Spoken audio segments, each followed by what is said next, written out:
and welcome to Chit-Chat with Autumn. I am your host, Autumn Short, and I'm glad that you are here joining us today. I have a great guest with me today. Her name is Charlie Muraski, and she is Miss Idaho International 2014, and she's getting ready to leave for Jacksonville, Florida here next week to compete in the Miss International pageant. So please welcome Charlie to the show. Hi, Charlie. How are you? Hi, thank you so much for having me. Oh, I am so excited that you're able to be here today and take some time out of your busy schedule. I know how busy you can be, last-minute preparations as you get ready to go to a national pageant. It's exciting, nervous, all these feelings all in one. So thank you for taking time today to talk with me. Oh, you're absolutely welcome. So you have a really interesting platform, and I say that because you have been a victim of your platform. And what I'm talking about is bullying, which is something that is so common in today's society with not only adolescents but as well as adults. So tell me a little bit about your platform and how you became involved in your platform. Well, my platform is for anti-bullying. I also want to tie in more of bullying awareness, especially for the younger kids in elementary ages. That way when I go to schools and talk about it, they're more of aware of what bullying is, not just stop bullying completely. Anti-bullying sounds so bad. So how I got involved in it was I was bullied in high school, victim. It was a bad time in life, and it would just sorry. It's more of the girls rather than a lot of the boys, and I think it just stemmed from more of the they want what you have sort of thing, even though you're just being yourself, and everyone felt that they had to be the same person, that they had to be exact clones of each other, and that was like the in crowd. But really what the coolest thing is being unique and being completely different from everybody else, and I think that's what separated me from everyone else, was being different and being able to just express myself. But as time got on in school, I lost my self-esteem and I lost my confidence, and that's what really hurts, because still I'm 21 years old and I'm still hurting from that. I'm still recuperating, but being in this pageant, that's the exact reason why I did the international system, was because of my platform. And since I had no one to go to besides my parents and the schools didn't do anything, that's really what triggered my mind on what I really wanted to do with bullying. So you didn't really have any type of run-ins with being bullied until you were in high school. So this was something all the way through elementary and everything like that. You never faced any type of bullying. So once high school hit, this is when it really became kind of a in-your-face type thing that has happened to you. Is that correct?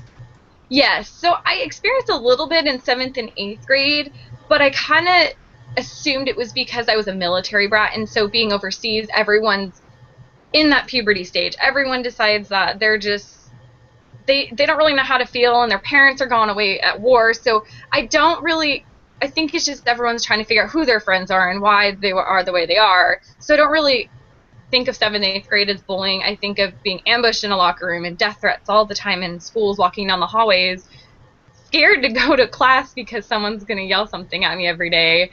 That's more bullying, when it's a lifetime effect on me, and still feeling it today. So Now, you said that the schools didn't do anything. What steps did you take? Did you tell teachers? Did you tell school administration? What steps did you take to bring awareness to the schools that you were being bullied? a lot of times kids want, the first thing they want to do is stick up for themselves, which is absolutely fine. We should always encourage that. However, in a bullying situation, it could be very dangerous, not just for suicide reasons, but also because the bully might also harm the person. So to me, the first thing I wanted to do was tell my parents. It took me a while before I actually told them, just because I was scared and embarrassed about it, which all kids will be embarrassed. You just have to understand that it's just the part, it's going to happen. You just need to tell somebody, because once you do tell somebody, it's going to, everything will boil down. So once I told my parents, they got involved with the school. So they ended up calling the principal. Since high school, we ended up having about 7, 8 different teachers every day.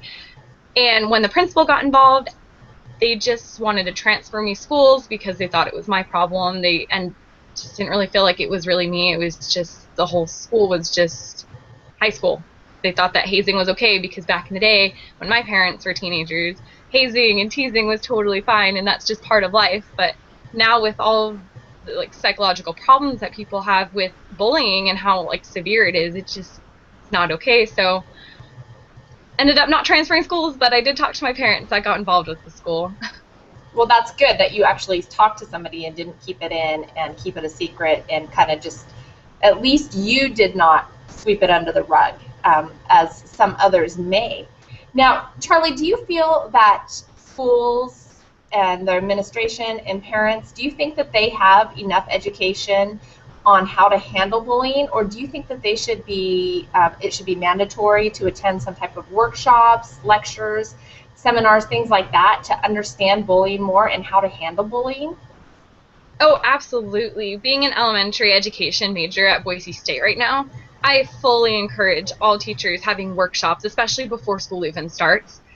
Even inside of school when you have lunch breaks, or I actually prefer that some teachers stay in the lunchrooms, for example. I think that would be absolutely phenomenal. They can monitor kids, but that way they don't come across as a little needy or they're trying to like overbear the child.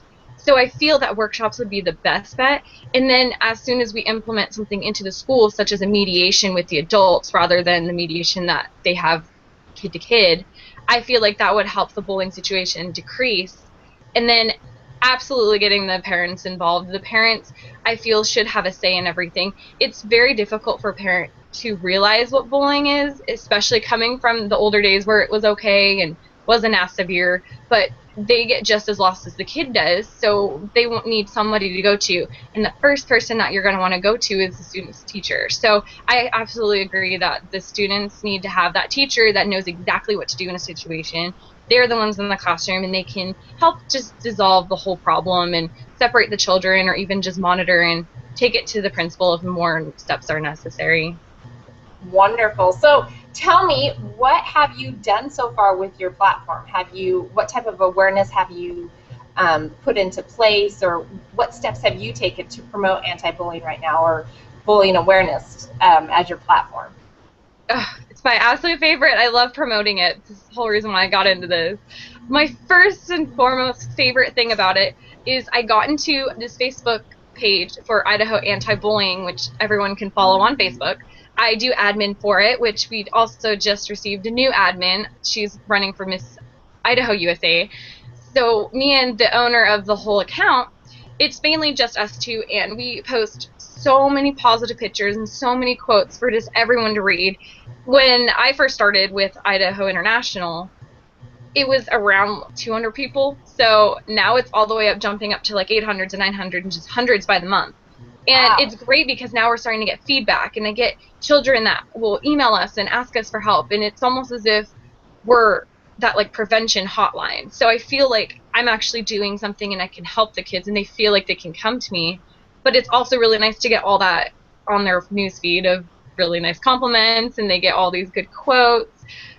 And it also leads me to, that's what started me going into this anti-bullying photo shoot in Mountain Home one day, where one of the photographers asked me to come and you write all of the words on your body that people have said to you or discriminated you against, and then you take pictures, which it was really emotional for me, and I started crying, especially when I bumped into the two girls that it was put on for, because they were actually bullied by their teachers in school, and they're maybe not even like 10, they're about 10 years old. They're just young girls, and they're being bullied by just teachers, and it's not only students too. So being able to just promote my platform and taking it to the national level, I'm so excited because I have so many goals in mind that I just want to like get going with it as soon as nationals is over and school starts back up. So then that takes me right into my next question. What are your future goals with your platform and this campaign that you have going on? Because you did say that you're in elementary, you're going to school for elementary education. Is that correct? So what are your goals for your future goals with this? My first goal is to talk to Tom Luna, who's our superintendent. I actually ran into him at a photo shoot I did downtown during the year before nationals, and he gave me his business card, told me to come talk to him. And so I'm absolutely just ecstatic to be able to go talk to our superintendent of the school district. And we are talking about implementing some sort of mediation into the schools and more teacher knowledge. In that way, parents can have more of an advice kind of thing too, so they can not only just go to school and feel like their child's safe, but they'll know their child is safe there and that they're being their absolute best and they're giving their full effort. So as soon as I come back from nationals, I'm meeting up with Tom Luna to discuss some sort of implementation into the schools. Then obviously still running my Facebook page for the Idaho Anti-Bullying.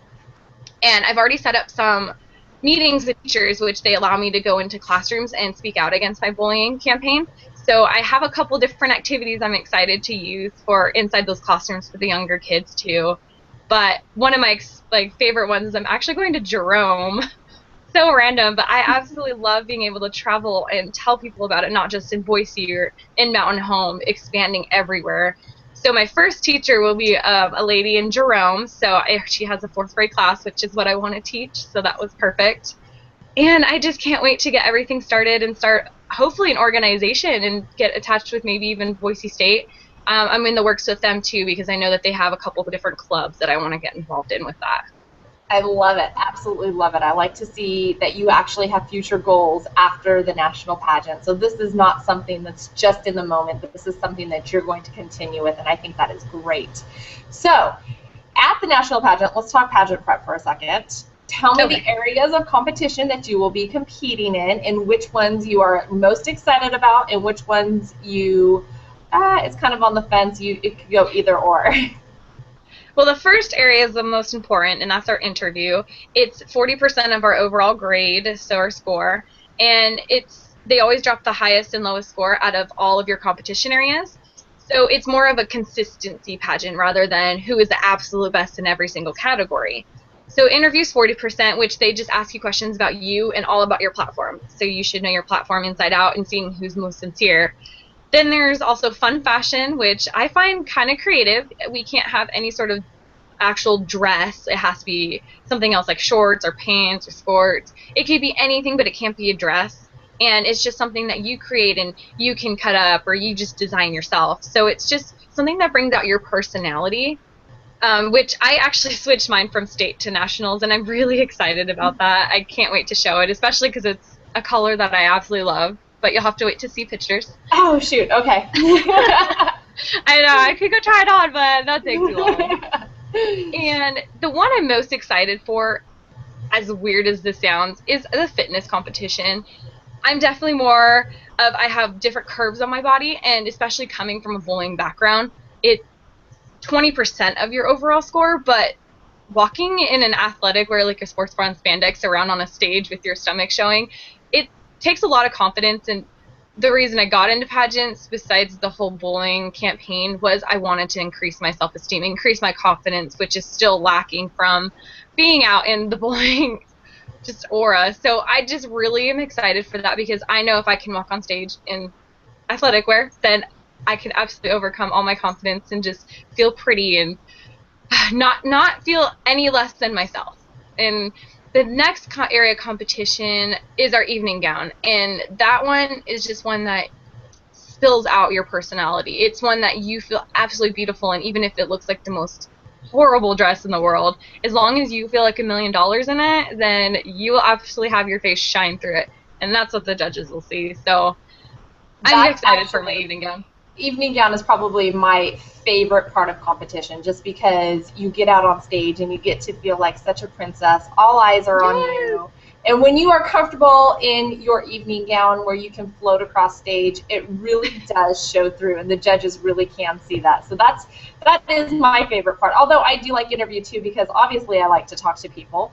So Charlie, I am so excited for you. I can't wait for your week, your experience at nationals. Now, if people want to follow you while you are at the national competition, how are they able to stay in touch with you? Oh, there are tons of different ways. So you can follow my personal Facebook page, which is just Charlie Muraski. You can also follow Idaho Anti-Bullying's Facebook page. I will have our admins, the boss lady, I guess you'd say, our boss lady having post stuff on there for us. That way everyone in the bowling nation can see what their girl's up to.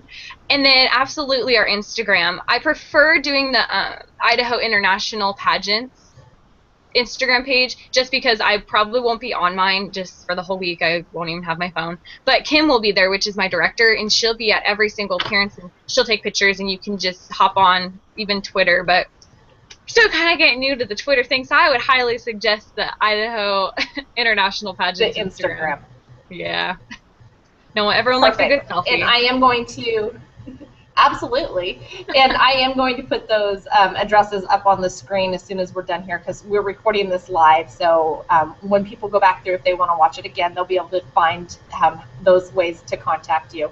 So Charlie, I want to say thank you for taking time to talk with me today. I'm really excited for you. I wish you the best of luck, and I can't wait to see the pictures that will be posted. I know Kim's doing an amazing job right now posting pictures, and I'm just like, oh, I wish I was there. So thank you, Charlie, for taking time today to talk with me. Thank you so much. And have a great time at Nationals, okay?